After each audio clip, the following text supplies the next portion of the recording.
Bismillahirrahmanirrahim. Dear students, welcome to the Connected Classrooms. I am Sohail, your mathematics teacher. और आज की जो हमारी क्लास है वो है चैप्टर 9 के बारे में. हम चैप्टर 9 का जो इंट्रोडक्शन है उस पर बात करेंगे और फिर उसके बाद जितने भी क्वेश्चन 9.1 के हो सकेंगे हम उनकी बात करेंगे. तो देखें, जो चैप्टर का नाम है that is geometry and polygons, और आपका ये जो पेज है ये है 186. अब देखें, जब ये ज्योमेट्री का नाम आता है ना, तो हमारे जहन में क्या चीज़ें आती हैं. हमारे जहन में शेप्स के आती हैं कि ये कोई हमें डायग्राम्स ड्रा करनी होंगी या हमें डायग्राम्स कुछ गिवन होंगी और उनके बारे में बातचीत हो रही होगी. और पॉलीगॉन क्या होती है, एक 2 डायमेंशनल शेप होती है, उसके बारे में आगे जाके हम डिस्कस करेंगे. फ़िलहाल हम जो है वो पहला जो इनिशियल है ज्योमेट्री के बारे में थोड़ा सा डिस्कशन करते हैं और 9.1 के जितने क्वेश्चन हमारी जो स्टेटमेंट्स होंगे उनके रेलिवेंट जो भी बनेंगे हम उनकी बातचीत करेंगे. अगर आप देखें तो नीचे लिखा हुआ है कि ज्योमेट्री क्या है जी. Size, shapes, volumes or the position of an object. इन चीज़ों के बारे में क्या डिस्कस करती है, ज्योमेट्री डिस्कस करती है. इसको कौन लोग यूज़ करते हैं, इसको आर्किटेक्ट्स वगैरह यूज़ करते हैं, इंजीनियर्स वगैरह यूज़ करते हैं बिल्डिंग्स वगैरह बनाने के लिए या नक्शे वगैरह बनाने के लिए. और ज्योमेट्री को कौन यूज़ करता है जी. नेविगेशंस के लिए नेविगेटर्स यूज़ करते हैं, अपनी जो वेजल्स हैं और गन्स वगैरह की जो डायरेक्शंस हैं उसके लिए. और इसी तरह कोई बिल्डिंग्स या फ्लैट्स वगैरह आपने बनाने हो तो उसमें आपकी जो ज्योमेट्री है वो यूटिलाइज होगी. एक्सिस कौन से हैं, उनकी शेप्स किस तरह की बनानी है, एंगल्स कौन से रखने हैं, ये सारी चीज़ें. अब इसमें आगे हैं जी डिमॉन्स्ट्रेटिव ज्योमेट्री. डिमॉन्स्ट्रेटिव ज्योमेट्री क्या चीज़ होगी, जो जिसमें कोई लॉजिक हो, लॉजिकल रीजनिंग के ज़रिए अगर उसको प्रेजेंट किया जाए तो वो किस में आएगी, वो डिमॉन्स्ट्रेटिव जो ज्योमेट्री है उसके अंदर आएगी. अब इसमें जो रीजनिंग होती हैं, रीजनिंग हमारे पास 2 तरह की होती हैं. पहली इंडक्टिव रीजनिंग और दूसरी है डिडक्टिव रीजनिंग. तो इंडक्टिव रीजनिंग क्या चीज़ है जी. अगर हमें कोई स्पेसिफिक इंफॉर्मेशन दी जाए और हम स्पेसिफिक इंफॉर्मेशन से एक जनरलाइज्ड रिजल्ट निकाल रहे हैं तो ये क्या कहलाएगी, ये हमारे पास इंडक्टिव कहलाएगी. एमसीक्यूज़ में भी ये पूछा जा सकता है कि इंडक्टिव रीजनिंग क्या होती है या दूसरा डिडक्टिव रीजनिंग क्या होती है. अब ये जो इंडक्टिव रीजनिंग है, यहाँ पे इसकी एक एग्जांपल डिफाइन हुई हुई है कि अगर आप एक स्कूल आपका जो स्टार्ट होता है वो 8 बजे लगता है और आप घर से 7:15 बजे निकलते हैं फॉर स्कूल टुडे और आप स्कूल पहुँच जाते हैं. अब आप स्कूल पहुंच गए हैं तो हम इससे एक रीज़न डेवलप कर लेंगे कि आपको 45 मिनट लगते हैं तो आपको क्या करना चाहिए, 7:15 बजे घर से निकलना चाहिए. लेकिन क्या चीज़ होगी, अब ये देखें 7:15 बजे ये किस चीज़ की बात हो रही है, ये हमारे पास एक स्पेसिफिक डाटा था आज का और हमने एक जनरलाइज्ड रिजल्ट निकाल लिया. लेकिन ये अब जो रिज़ल्ट हमने निकाला है ये गलत भी हो सकता है. कैसे, कहीं पे किसी दिन आप अगर हमारे मुल्क में क्या होता है, ट्रैफिक की सपोज इश्यूज़ हैं, आप कहीं ट्रैफिक में फंस जाते हैं, आप 5 मिनट्स 10 मिनट्स लेट्स हो जाते हैं. आपकी जो कन्वीनियंस है, आपका बाइक है, गाड़ी है, वो कहीं ख़राब हो जाती है तो फिर भी आप लेट हो सकते हैं. तो ये जो स्पेसिफिक इन्फॉर्मेशन थी दैट्स फॉर 1 डे और उसके लिए हमने जनरलाइज्ड जो रिजल्ट निकाला है कि आपको 45 मिनट लगेंगे, आपको 7:15 बजे ही निकलना चाहिए. तो ये क्या कहलाएगी, ये इंडक्टिव रीजनिंग की एग्जाम्पल है. अब दूसरी क्या है, डिडक्टिव रीजनिंग. डिडक्टिव रीजनिंग क्या होती है कि जनरलाइज्ड रिजल्ट हो और उससे हम स्पेसिफिक जो इंफॉर्मेशन है या स्पेसिफिक जो कंक्लूजन है अगर वो हम ड्रा करते हैं तो वो क्या कहलाएगी, वो हमारे पास डिडक्टिव कहलाएगी. अब डिडक्टिव यहाँ पे एग्जांपल जो लिखी हुई है कि आपका स्कूल अगर 8 बजे लगता है और आप 7:15 बजे डेली जो है वो स्कूल घर से निकलते हैं और आप स्कूल टाइम पे पहुंच जाते हैं तो इट मीन्स, अब ये डेली की बात हो रही है. हमारे पास क्या था, एक जनरलाइज्ड रिजल्ट था कि मेरा स्कूल 8 बजे लगता है और मैं घर से 7:15 बजे निकलता हूँ और मैं पहुँच जाता हूँ. तो इट मीन्स हमारे पास एक जनरलाइज्ड रिजल्ट था कि 45 मिनट स्कूल तक लगते हैं. तो हमने एक स्पेसिफिकली क्या कर लिया, कंक्लूजन ड्रा कर लिया कि उसको घर से स्कूल तक जाने में 45 मिनट्स लगते हैं. तो ये थी हमारी डिडक्टिव रीजनिंग. अब आज का जो हमारा लेक्चर का जो स्टार्टिंग है वो है मैथमेटिकल स्टेटमेंट से. मैथमेटिकल स्टेटमेंट 188 आपका पेज है. क्या लिखा हुआ है कि कोई सोल्यूशन मैथमेटिक्स में क्या होता है, या तो वो गलत होगा या वो सही होगा, यानी कि जिसमें 2 जो कंडीशन हैं अगर वो आई होंगी तो वो आपकी क्या कहलाएगी, मैथमेटिकल स्टेटमेंट होगी, जिसमें राइट या रॉन्ग का कंसेप्ट होगा. A mathematical statement is a meaningful composition of words that can be either true or false. It may contains words or symbols. अब इसको आप आसान लफ्ज़ों में एक वर्ड याद रख लें कि ऐसी स्टेटमेंट जिसका मीनिंग क्लियर हो, एक मीनिंगफुल स्टेटमेंट हो। 3 + 4 = 7, एक मीनिंग क्लियर है। अब 3 और 4 = 12, कोई मीनिंग क्लियर नहीं है कि इनके दरमियान को साइन क्या है। तो हम इस पे यानी कि इसको हम मैथमेटिकल स्टेटमेंट के जो एंगल है या मैथमेटिकल स्टेटमेंट का जो लेंस है उसमें हम देखेंगे तो हम कुछ और रिजल्ट निकालेंगे। तो मैथमेटिकल स्टेटमेंट पे आज हमारा जो पहले क्वेश्चन है वो है, और इनके दरमियान क्या हो सकता है, ये इनके दरमियान सैम्पल्स भी हो सकते हैं और वर्ड्स भी हो सकते हैं। वर्ड्स कैसे हो सकते हैं, जैसे द डिफरेंस बिटवीन 12 एंड 6 = 6, तो ये वर्ड्स के बारे में हमने डिफाइन कर दिया। और सैम्पल्स क्या हो सकते हैं, जिस तरह आप लेस देन और ग्रेटर देन के जो साइंस हैं वो यूटिलाइज करते हैं, तो वो किस में आएंगे, वो सैम्पल्स में आएंगे। तो आगे फिर एक्सियम्स हैं, कंजेक्चर्स वगैरह हैं, और वो फिर साथ साथ में जो भी आते जाएंगे तो उसकी हम डेफिनेशन वगैरह करते जाएंगे और उसको क्लियर करते जाएंगे। फ़िलहाल आप क्या आ जाएं जी, एक्सरसाइज 9.1 पे आ जाएं, और ये आपका पेज है 191। तो इसमें अब पहली जो चीज़ है वो क्या है जी, एक्सियम के बारे में है, एक्सियम और कंजेक्चर। तो एक्सियम हमारा क्या है जी, 189 पेज पे है। एक्सियम को हम रीड आउट करते हैं और फिर उसकी डेफिनेशन को क्लियर करते हैं। The word axiom is derived from the Greek word axioma. इसको अंडरलाइन कर लें, ये आपका एमसीक्यूज़ के लिए बहुत इंपॉर्टेंट है कि एक्सियम जो डिराइव्ड है वो कौन सी लैंग्वेज का है। एक तो ये एमसीक्यूज़ बन जाता है, ग्रीक है, फिलिप्स है, इंग्लिश है, या कुछ भी है, ये 4 आपके ऑप्शंस हो गए। और दूसरा क्या है कि एक्सियोमा ये किस वर्ड से जो है वो डिराइव किया गया, तो ये दूसरा आपका एमसीक्यूज़ बन जाता है कि एक्सियोमा वर्ड दिए हो और बाकी 3 डिफरेंट दिए हो। तो अगर आपने उसको रीड आउट किया होगा तो आप उसको लिख पाएंगे। Which means true without any proof, यानी कि कोई ऐसी स्टेटमेंट जो कि विदाउट एनी प्रूव क्या करें, हम उसको ट्रू कहें, तो वो क्या कहलाएगी, वो आपका एक्सियम कहलाएगा। हम इसकी प्रॉपर एक डेफिनेशन लिखते हैं एक्सियम की और कंजेक्चर की, और फिर इसको एग्जांपल से भी देखते हैं कि ये क्या है। यहाँ पे थोड़ा सा एक्सप्लेन लेस किया हुआ है। तो हेडिंग है जी आपका axiom.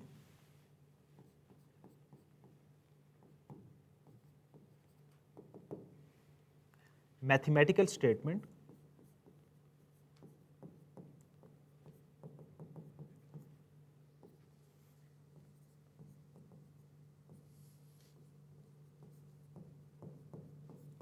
mathematical statement which is assumed to be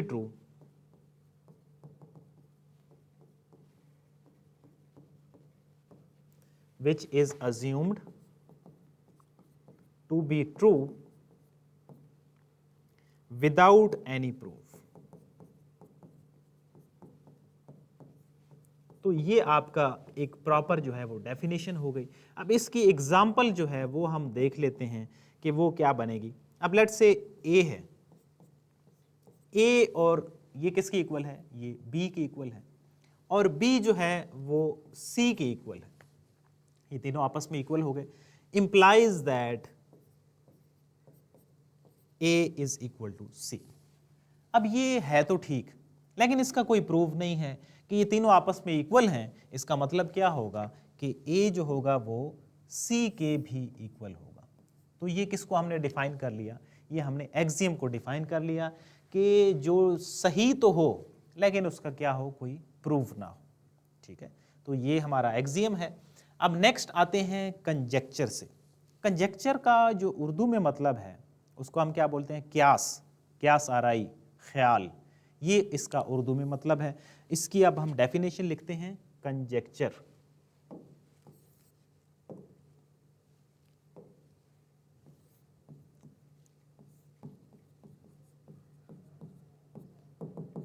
conjecture क्या चीज होती है, a statement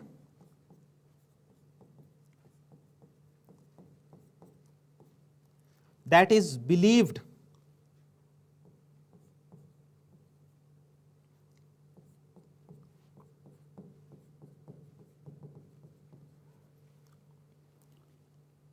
to be true but its truth has not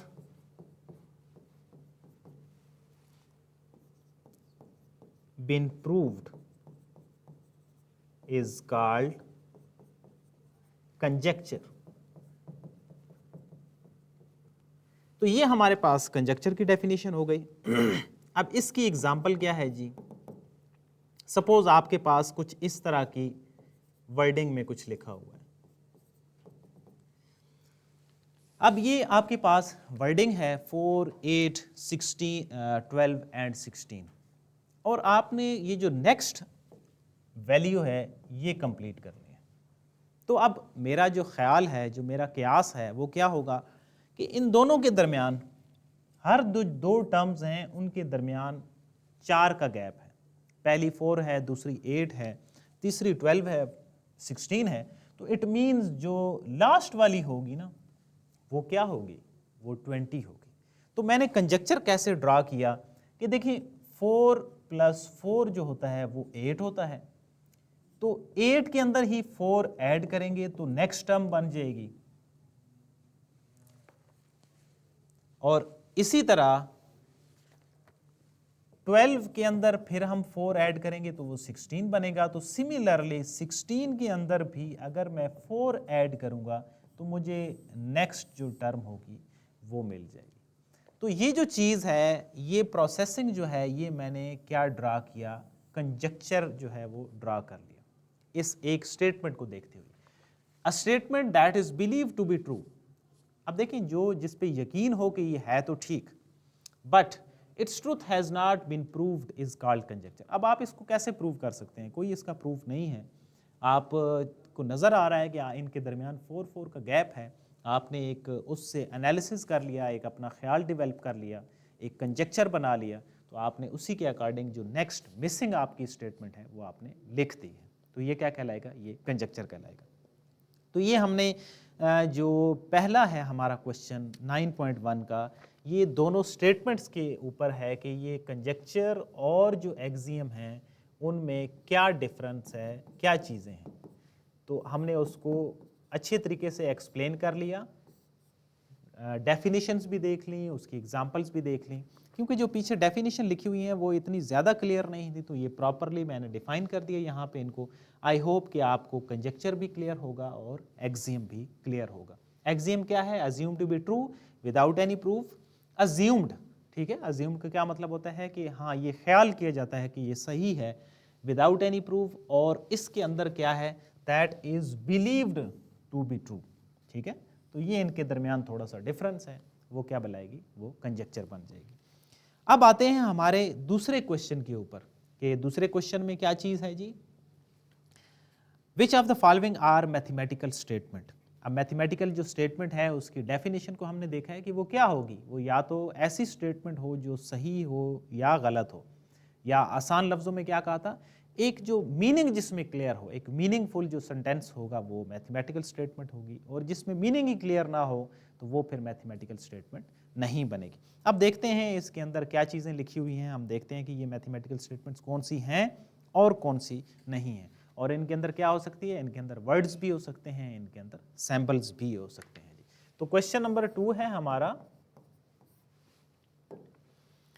इसका पहला पार्ट है डिफरेंस ऑफ 19 एंड 12 इज 7।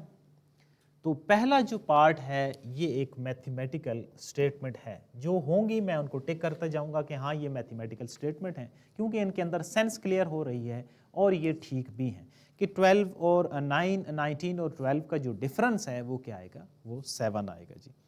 तो इसी तरह इसका दूसरा पार्ट है -2 + 7 - 3 इज इक्वल टू 2।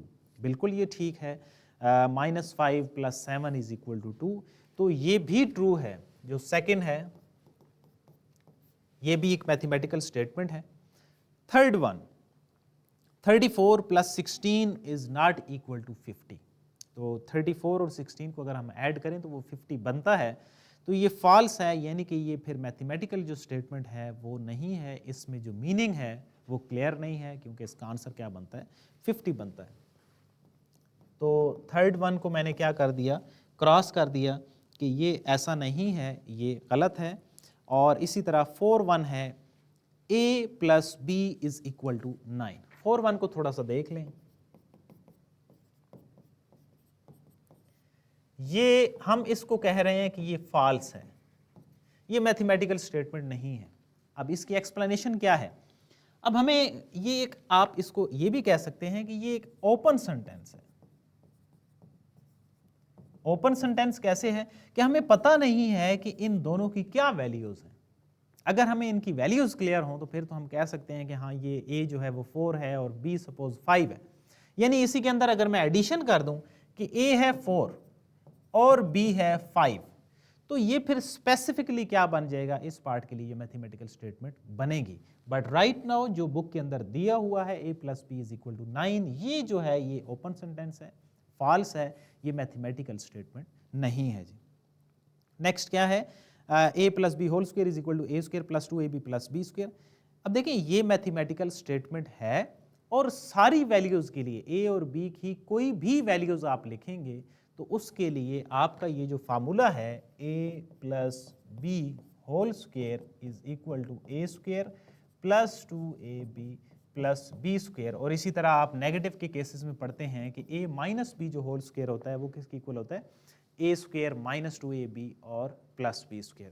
तो अगर आप a की या b की कोई भी वैल्यूज रखेंगे तो ये जो स्टेटमेंट है लेफ्ट हैंड साइड और राइट हैंड साइड आपस में इक्वल होंगी, तो ये भी आपकी क्या है जी, ये मैथमेटिकल स्टेटमेंट है। नेक्स्ट वन इज 6 पार्ट है, 2 + 2 × 2 = 6।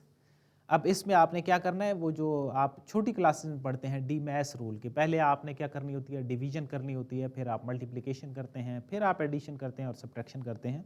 तो इसी तरह इसमें पहले 2 और 2 आपस में मल्टीप्लाई होंगे और फिर 2 ऐड होगा, तो आंसर क्या बन रहा है, आंसर 6 बन रहा है। इट मीन्स ये भी क्या है, ये ट्रू है, तो ये मैथमेटिकल स्टेटमेंट है। 7(1) the product of x and y is smaller than 5। x और y का जो प्रोडक्ट है वो लेस देन 5 है। तो इसका भी क्या मतलब है, ये भी एक मैथमेटिकल स्टेटमेंट नहीं है बल्कि ये फॉल्स है और ये एक ओपन सेंटेंस है। कैसे ओपन है कि हमें x और y की वैल्यूज क्लियर नहीं है, तो इस वजह से हम इसको क्या कह रहे हैं, हम इसको ओपन सेंटेंस कह रहे हैं। Next, if x is real then either x less than 0 और x ग्रेटर देन 0 और x इज इक्वल टू 0। अगर x क्या हो, रियल नंबर हो, तो रियल नंबर्स कौन से होते हैं, sum of rational and irrational number. अब रैशनल कौन से होते हैं, जिनको p/q यानी कि फ्रैक्शन की फॉर्म में लिखा जा सके, और इर्रेशनल कौन से होते हैं, जिनको p/q की फॉर्म में ना लिखा जा सके। तो जो रियल नंबर होगा वो फिर क्या होगा, या तो वो 0 के इक्वल होगा, या 0 से ग्रेटर होगा, या फिर क्या होगा, 0 से लेस होगा। तो ये भी क्या है कि ये भी ट्रू है और ये मैथमेटिकल स्टेटमेंट है। इसमें हमने रियल नंबर्स की बात की है, उनके डेफिनेशंस को देखा है, उनके अंदर जो कंपोनेंट्स हैं उन पे हमने बात की है जी। 9 पार्ट है, if a is greater than b और b is greater than c, तो a क्या होगा, a आपका लेस देन c होगा। ये इसमें थोड़ा सा सेंस आपकी उल्टी बन रही है, आपने इसको क्वेश्चन मार्क में कर रहा हूँ, खुद से देखना है कि क्या ये मैथमेटिकल स्टेटमेंट है या नहीं है, और अगर है तो कैसे है, उसकी रीज़न आपने डेवलप करनी है, और अगर नहीं है तो क्या इसमें चेंज किया जाए कि ये मैथमेटिकल स्टेटमेंट बन जाए, तो इसको आपने खुद से देखना है। 10 पार्ट है, X Y plus Z is equal to 12। तो ये भी क्या है, हमें एक्स वाई और जेड की वैल्यूज़ का आइडिया नहीं है कि एक्स वाई और जेड क्या चीज़ें हैं कि वो मिल के 12 बन रहे हैं, तो ये भी एक फॉल्स भी है और एक ओपन स्टेटमेंट भी है। 11(1) s minus T is equal to 4। s और t का जो डिफरेंस है वो किसकी इक्वल है, वो 4 की इक्वल है। अगर s जो है वो 4 हो और t जो है वो 0 हो तो फिर क्या होगा, ये ठीक तो है, ये मैथमेटिकल स्टेटमेंट भी है, लेकिन क्या है, हम इसको क्या कह सकते हैं कि ये स्पेसिफिक केस में अगर ये डाटा हटा दिया जाए तो फिर ये मैथमेटिकल स्टेटमेंट नहीं बनेगी, और अगर ये डाटा दिया जाए तो फिर ये स्पेसिफिक केस में क्या होगी, मैथमेटिकल स्टेटमेंट होगी। तो ये था हमारा क्वेश्चन नंबर 2, जिसमें हमने क्या किया जी, मैथमेटिकल जो स्टेटमेंट्स हैं उसके बारे में बात की है कि कौन सी हैं और कौन सी नहीं हैं, और कैसे हैं और कैसे नहीं हैं जी। Next one is question number 3 है कि sum of a and b is equal to 0। a और b का जो सम है वो 0 की इक्वल है।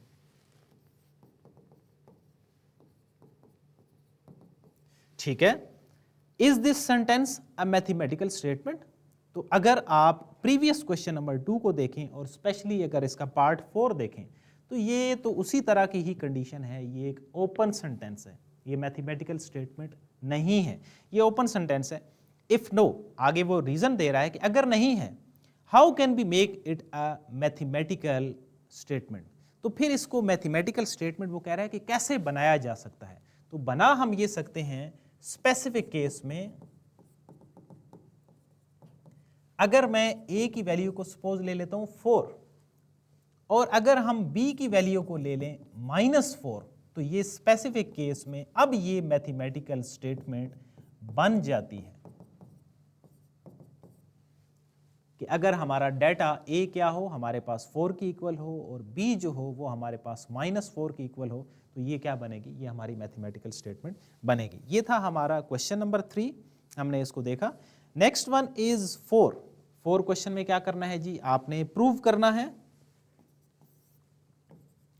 x plus 1 whole square plus 5 is equal to X square plus 2x और प्लस 6। और आगे आपको जो x की वैल्यूज हैं वो डिफरेंट दी हुई हैं, x इज इक्वल टू 2 है, 5 है और 10 है। तो आपने बारी बारी क्या करना है जी, x की वैल्यू को सब्स्टिट्यूट करना है, सब्स्टिट्यूट करके आप देखेंगे कि क्या ये ठीक है या नहीं।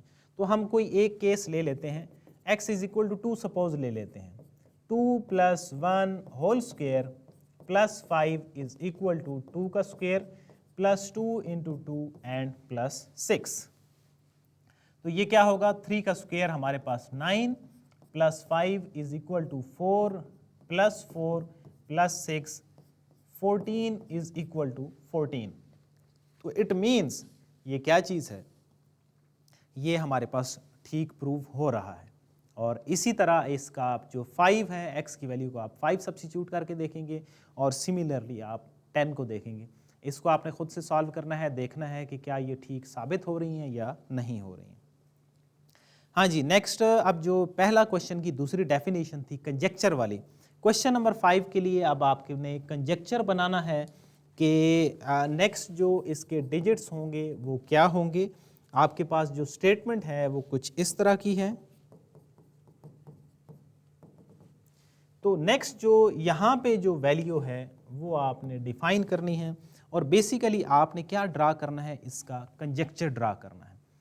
अब कंजेक्चर देखिए, आप 1 और 3 के अंदर 2 का गैप है, 3 और 7 के अंदर 4 का गैप है, इनके अंदर कितना है जी, 8 का है। तो हम इसका बनाते हैं कंजेक्चर कि ये 1 से 3 यानी कि फर्स्ट टर्म से सेकंड टर्म कैसे बन रही है। तो इसका कुछ इस तरह से रिजल्ट है कि 1 को अगर हम 2 से मल्टीप्लाई करें और इसके अंदर 1 ऐड करें तो हमारी नेक्स्ट टर्म बन जाती है। इसी तरह अगर मैं नेक्स्ट टर्म बनाऊं 3 से 7 कैसे बनता है, तो 3 को 2 से मल्टीप्लाई करें और इसके अंदर 1 ऐड करें तो मेरी नेक्स्ट टर्म बन जाती है। और इसी तरह अगर नेक्स्ट को देखें तो 7 को 2 से मल्टीप्लाई करें और 1 बनाएं तो ये 15 बन जाती है। सिमिलरली 31 है, तो 31 से जो नेक्स्ट टर्म होगी वो फिर कैसे होगी। अब आपको आइडिया हो गया कि अगर 31 को मैं 2 से मल्टीप्लाई करूं और इसके अंदर 1 ऐड करूं तो मेरी जो मिसिंग जो स्टेटमेंट है वो कंप्लीट हो जाती है और वो टर्म क्या बनेगी, वो 63 बनेगी। मैं दरमियान वाली को भी कंप्लीट कर देता हूँ, 15 मल्टीप्लाई 2 प्लस 1 करेंगे तो वो क्या बनेगी, वो 31 बनेगी। तो ये जो चीज़ है ये हमने जो अपने ख्याल से उस स्टेटमेंट को देखते हुए जो चीज़ ड्रा की है ये हमारा क्या होगा, ये कंजेक्चर हो गया जी। तो ये हमने कंजेक्चर ड्रा कर लिया। इसी तरह आप इसकी कोई भी नई से एग्जांपल ले सकते हैं और इस एग्जांपल से आप उसको फर्दर डिफाइन करेंगे, एक कंजेक्चर ड्रा करेंगे कि ये कैसे ड्रा करते हैं और वो क्या चीज़ होती है। तो ये था हमारा question number 5। Next one, which of the followings are axiom and how many axioms are postulates.